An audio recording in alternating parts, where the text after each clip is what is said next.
Dans la vidéo d'aujourd'hui, on va découvrir le GR1 26 litres dans sa finition Samouraï. C'est parti!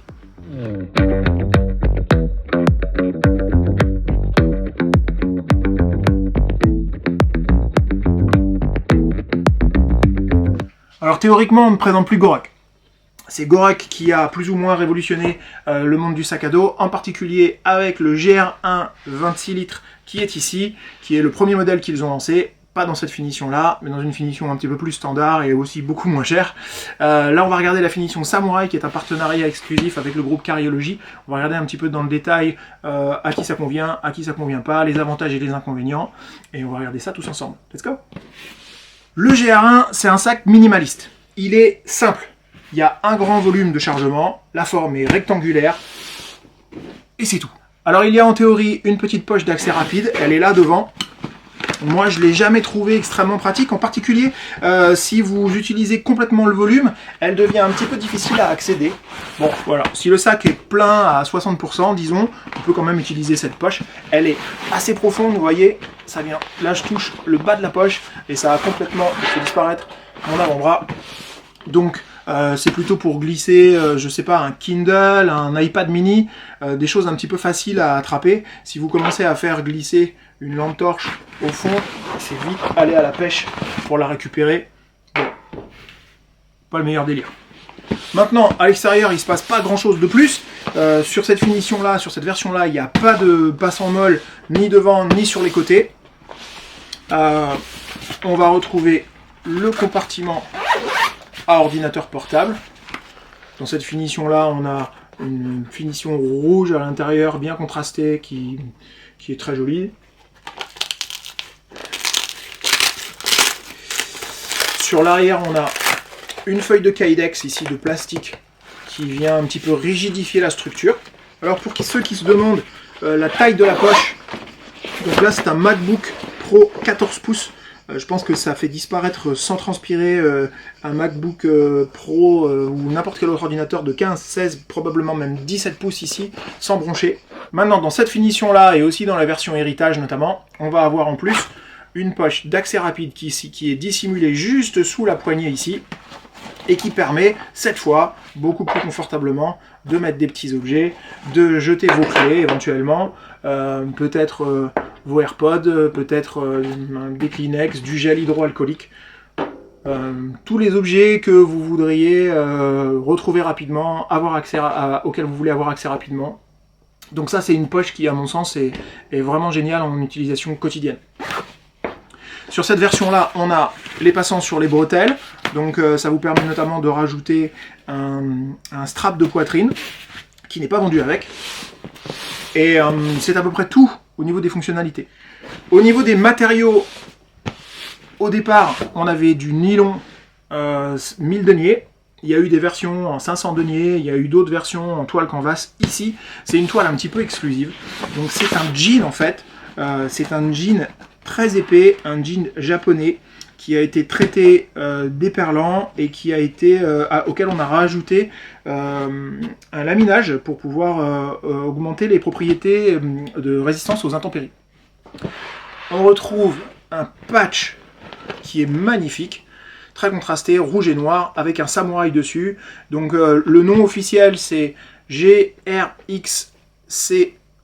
ce qui signifie Gorak et Cariology dans la version 2, parce qu'il y a une version 1 que j'ai pas sous la main pour vous présenter.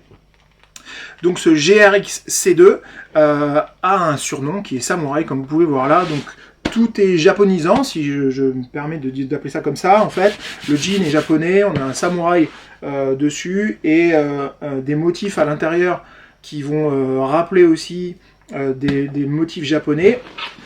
Et des détails comme les tirettes qu'on voit là, qui vont être en soie comme on retrouvait sur les armures japonaises. Je voudrais aussi ajouter que sur le site de Cariology, au moment du lancement, ils font un article qui est tout en anglais mais qui est fascinant à lire sur les presque 2 ans que ça a pris pour concevoir ce sac, trouver avec qui le réaliser. C'est vraiment un article très sympa à lire. Et si je vous dis la vérité, au moment du lancement, quand j'ai vu le prix, j'ai trouvé que c'était exagéré. Et à partir du moment où j'ai lu l'article, je me suis dit que c'était un sac fantastique, que ça devait être génial de l'avoir sous la main, et il est là. La poignée ici, elle est en cuir, Donc sur le dessus, enfin, dessous là, et au-dessus ici, à l'intérieur, on retrouve la même toile en jean.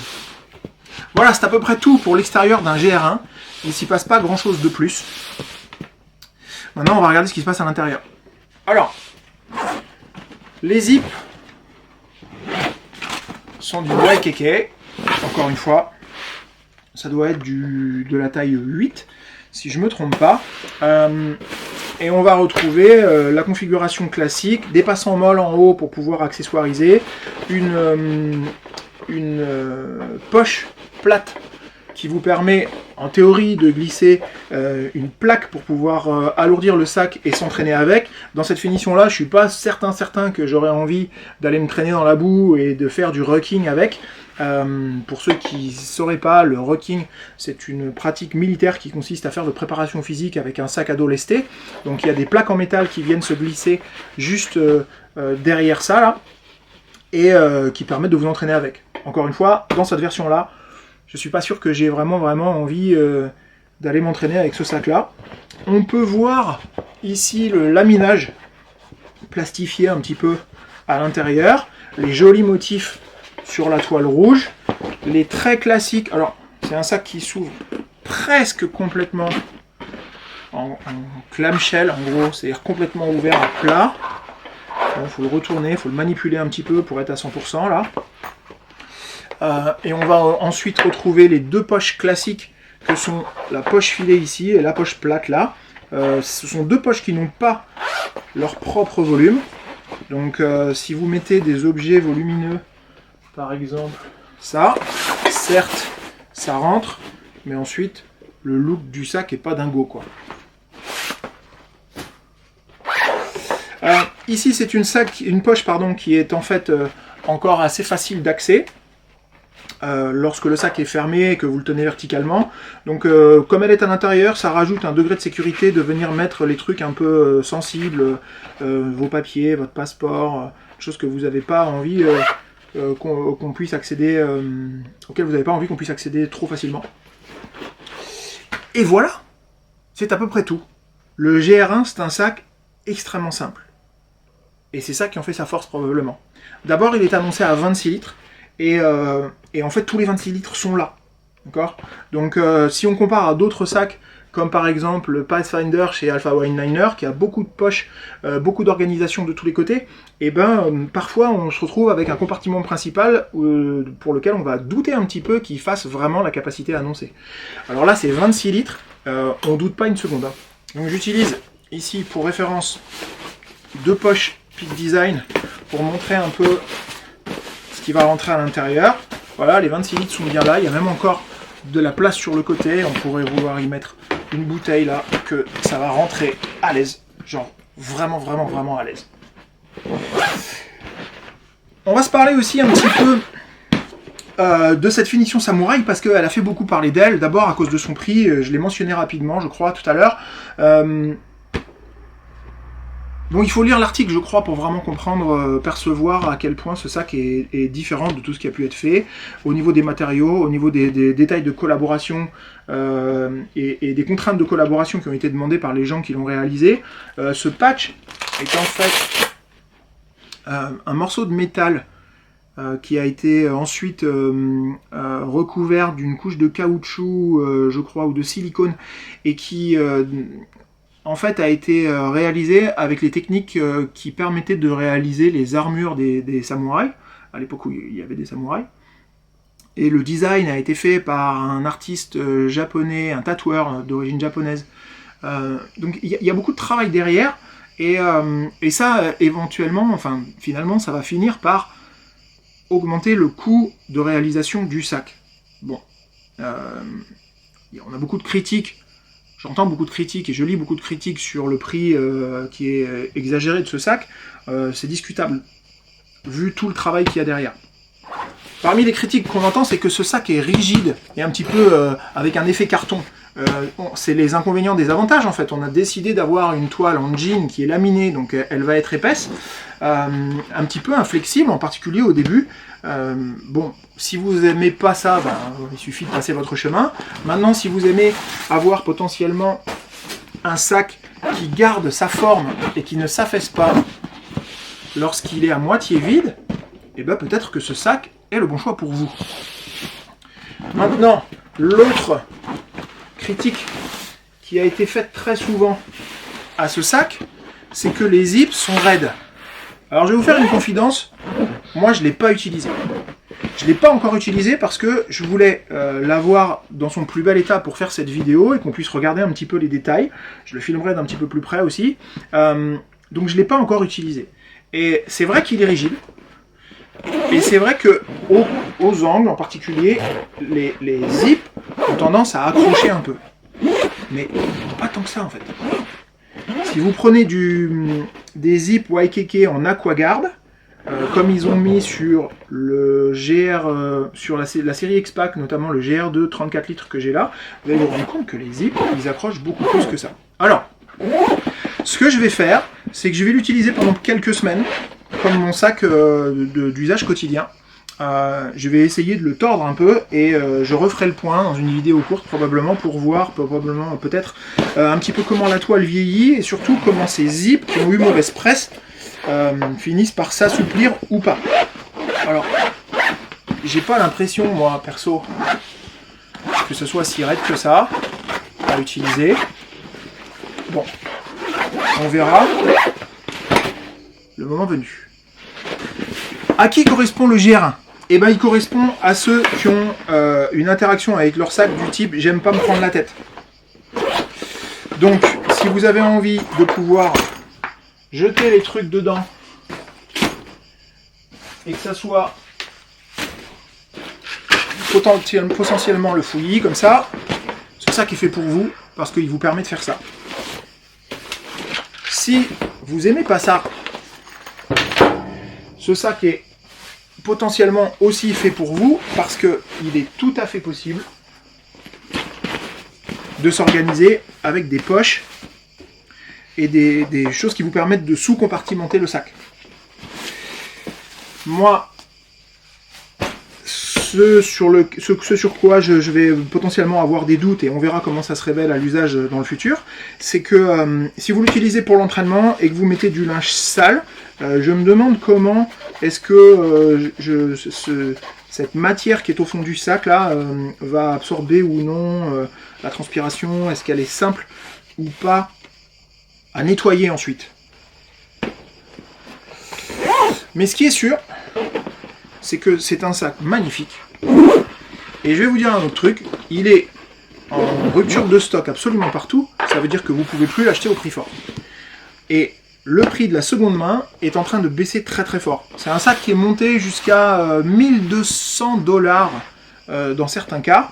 Et là en ce moment, on le trouve aux alentours de 500 $. Bon, 500 $, on est d'accord que c'est pas un sac X-Pac et c'est pas un sac bon marché du tout. Hein. Mais j'insiste, ce sont vraiment des matériaux de qualité. Vous voyez, on a un fond en cuir véritable.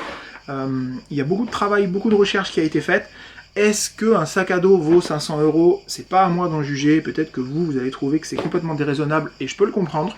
En tout cas, c'est une très très très jolie pièce de collection. Je vais essayer de vous faire quelques images en gros plan pour que vous puissiez un petit peu l'apprécier. Et encore une fois, sur le marché de la deuxième main, les prix baissent. En particulier quand vous n'êtes pas intéressé par ce patch métallique là, un petit peu collector. Certains le mettent dans du papier bulle et on en ont fait un objet de collection en essayant peut-être de se dire qu'ils vont pouvoir capitaliser sur la valeur future du patch. Bon, chacun fait comme il veut. Je crois que c'est un sac qui a été fait pour être utilisé. Le patch, on peut en discuter. Mais en gros, ce que j'essayais de dire, c'est que si sur le marché de la seconde main, vous êtes prêt à l'acheter sans le patch, ça fait encore beaucoup diminuer le prix. Et ça reste un sac vraiment intéressant. Je n'ai pas eu la chance de mettre la main sur la version 21 litres. J'aurais été curieux de le faire pour pouvoir l'utiliser en usage quotidien parce que, dans ma pratique, 26 litres en un seul volume, je trouve que c'est beaucoup. 21 litres en un seul volume, ça me dérange moins. À partir du moment où on commence à être au-delà de 24-25 litres, j'aime bien qu'il commence à y avoir des compartiments et un peu plus de rangement. Je vais le tester quand même et je vais voir si jamais ça me fait changer d'avis. Mais j'aurais aimé avoir la chance d'utiliser le GR1 dans une version notamment avec cette poche là sur le dessus. La collab avec Cariology GR-XC1 avait aussi cette poche sur le dessus, mais c'est dans une matière qui était différente, qu'ils appellent Dyneema. Est-ce que j'ai un Dyneema à montrer là? Tac, ça c'est une autre collab. Donc on voit c'est une matière qui est un peu bruyante. Les anglo-saxons disent crunchy. Donc c'est une matière très légère, très résistante, résistante aux intempéries aussi. Et donc ils ont fait un GR1 dans cette matière là, que j'ai pas non plus la chance d'avoir pu utiliser. Donc en gros, je vais l'essayer, je vais l'utiliser, je vais le tordre un petit peu, je vais le salir, je vais le bousculer. On va voir ce que ça donne, on va voir comment la toile vieillit, on va voir si elle s'assouplit, on va voir si les zips finissent par être plus fluides que ça. Et franchement, j'ai pas vraiment l'impression déjà là qu'il y ait des bas, et il est neuf. Donc on verra dans quelques semaines ce que ça a donné. Il y avait des critiques aussi sur le fait que le cuir était un petit peu fin, un petit peu léger. On va voir comment il vieillit, et peut-être que je referai dans quelques semaines ou quelques mois une vidéo pour essayer de voir ce que ça a donné et comment ce sac s'est patiné ou pas patiné. J'ai hâte de voir ce que ça va donner. Voilà. Je vous remercie d'avoir regardé cette vidéo. C'était le Gorak GR1 26 litres en finition samouraï. N'hésitez pas à mettre le pouce, la cloche, tous les trucs qui vont bien pour aider la chaîne. Je m'appelle Raph, vous étiez sur Nerd et je vous dis à très bientôt. Salut!